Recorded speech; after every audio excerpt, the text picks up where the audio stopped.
Bonjour chers co-créateurs, co-créatrices, c'est Lilou, je suis accompagnée de Thierry Gauthier pour une deuxième partie d'interview. Nous en avons fait plusieurs, Thierry. C'est vrai, avec plaisir, oui. J'avoue, je t'adore. Moi aussi, c'est réciproque, autrement je serais pas là.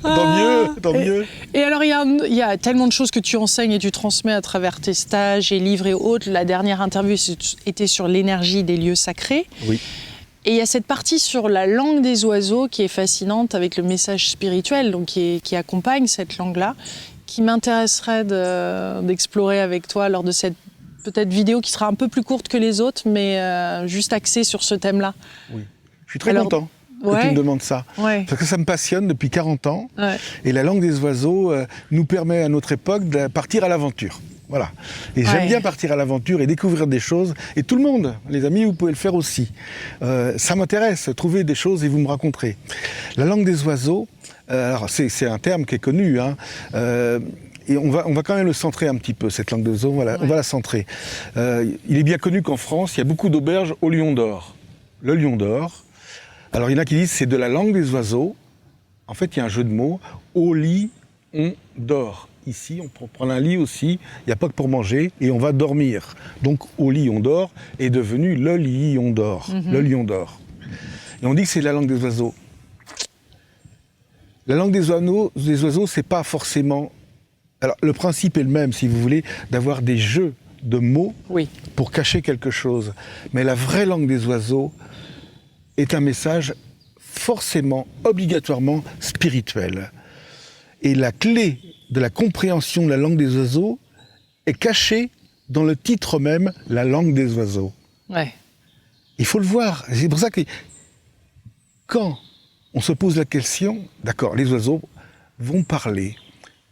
Quelles sont les créatures ailées qui parlent? Les anges. Les anges. Ils ont 2 ailes et ils parlent. Et que peut dire un ange sinon un message spirituel?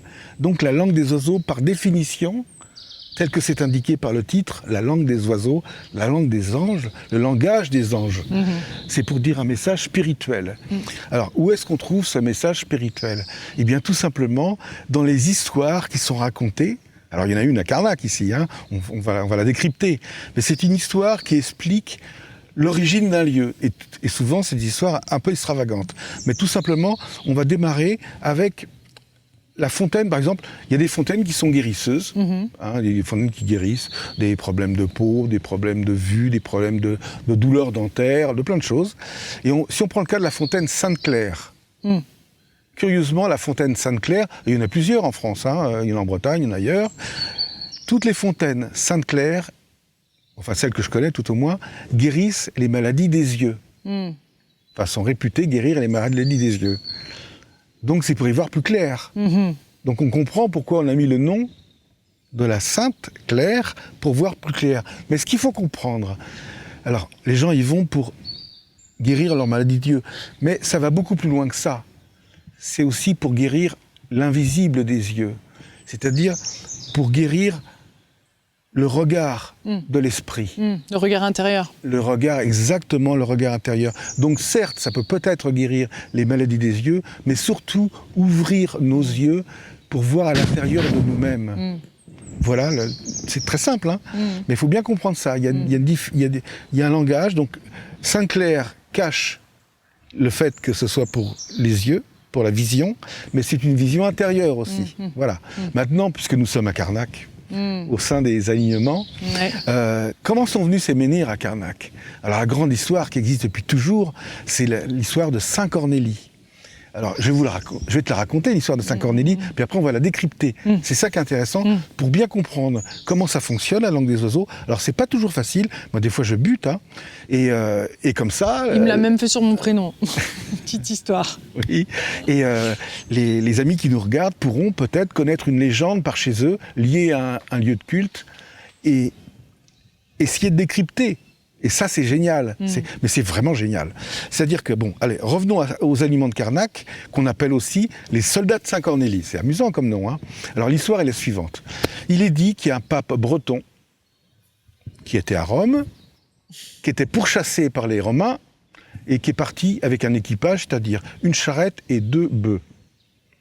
Il a traversé l'Italie, il a traversé la Gaule, et il est arrivé, parce qu'on est quand même au IIIe siècle, après Jésus-Christ, et donc il est arrivé en Bretagne, et quand il est arrivé en Bretagne, d'abord, il a entendu une fille qui insultait sa mère.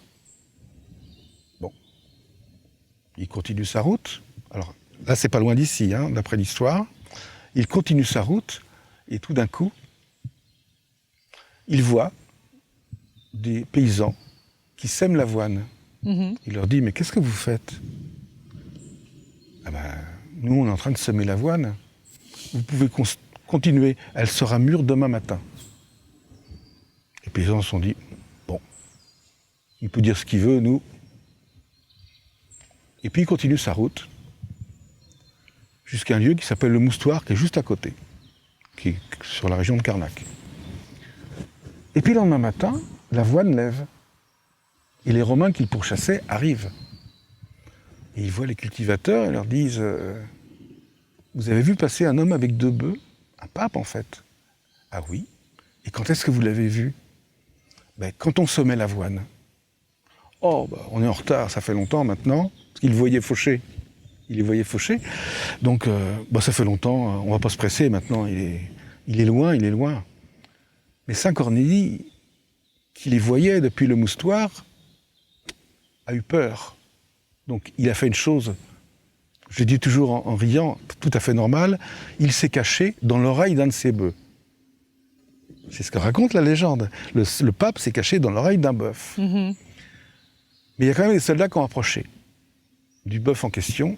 Saint Cornélie est sorti, et là, il a fait la grande imprécation.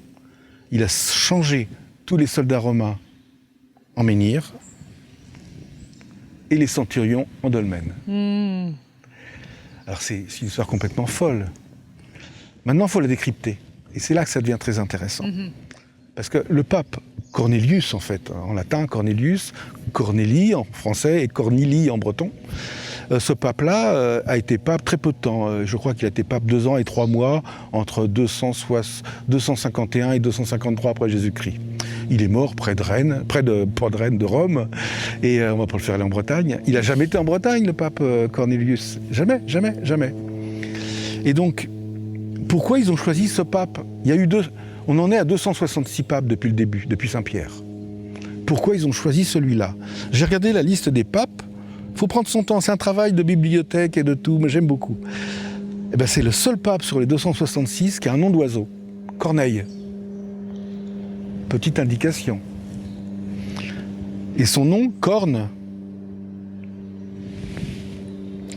fait que, aujourd'hui, le pape, Saint Cornélie en tout cas, ce qui n'était pas pape, il était mais il n'est pas venu en Bretagne, Saint Cornélie est le dieu protecteur, enfin le saint protecteur des bêtes à cornes. Et il n'est pas rare en Bretagne d'avoir une gravure ancienne, une image d'Épinal qui représente Saint Cornélie pour protéger la santé des vaches et des bœufs qui sont dans l'étable. Bon, ça c'est la première chose qui est très intéressante. On voit qu'on n'a pas choisi un nom par hasard. Après, il est arrivé en Bretagne, je t'ai dit, il a entendu une fille qui insultait sa mère. Alors ça, moi j'ai beaucoup buté là-dessus. J'ai à peine trouvé la réponse à ça. Je connaissais cette histoire. Il y a des guérisseurs qui ont des conjurations, comme on le sait. Et cette conjuration existe. Il y a des guérisseurs qui, pour guérir quelqu'un, vont dire une phrase. Et cette phrase, la fille qui insulte sa mère, fait partie des phrases, parfois, de certains rites de guérison de guérisseurs. Ça, je l'ai relevé, je ne peux pas l'expliquer. J'ai une personne qui m'a entendu en conférence, qui m'a dit « c'est peut-être tout simplement la mère et la représentation de la terre-mère, et la fille serait l'humain qui ne respecte pas le sacré de la terre-mère. C'est une version qui m'intéresse. Je n'ai pas toute l'explication, mais on approche déjà. Donc voilà tout ce que je peux dire sur le fait qu'une fille insulte sa mère. Après, il y a l'histoire des paysans qui sèment l'avoine. Bon, ça c'est la parabole du semeur. On sème la bonne parole qui va lever, qui va propager, qui va récolter, et après on aura la moisson des croyants. Donc c'est la même chose. Donc ça on le voit. Après, on a le pape qui va se cacher dans l'oreille d'un bœuf. Alors ça, c'est très particulier, et donc il faut chercher. Et donc, Qui a des longues oreilles? Bouddha. Et partout où j'ai cherché, les longues oreilles sont symboles de sagesse, de longévité, voire de vie éternelle. Donc on est au fin fond de la spiritualité, là. On y va, on est vraiment rendu là. Donc il se cache dans l'oreille d'un bœuf, ça veut dire qu'il va dans le monde invisible, dans le monde spirituel, pour pouvoir... Il est tout seul face à une armée de légionnaires qui ont des boucliers et tout. Lui, il est dans l'invisible. Il a une autre force, une autre puissance. Il y a aussi le dieu Tudigong en Chine, qui est le dieu de la terre, qui a des grandes oreilles, le dieu du sol. Et puis à Vézelay, sur le tympan, la basilique de Vézelay, il y a des hommes avec des grandes oreilles. C'est toujours quelque chose de spirituel. Donc on voit bien que le pape est parti dans le monde spirituel pour se protéger du monde physique, des lances et des glaives qui voulaient le tuer. Entre parenthèses, il était au moustoir. Et on dit que c'est là qu'il a fait la grande implication pour transformer les soldats en menhirs. Mais le moustoir, quand on vient à Karnak, il est à 4 km. On voit bien que celui qui a inventé l'histoire n'a pas tenu compte de la géographie. Parce qu'il n'y a pas de menhir, enfin si, il y a un menhir, mais il n'y a pas les alignements de soldats qui auraient été pétrifiés.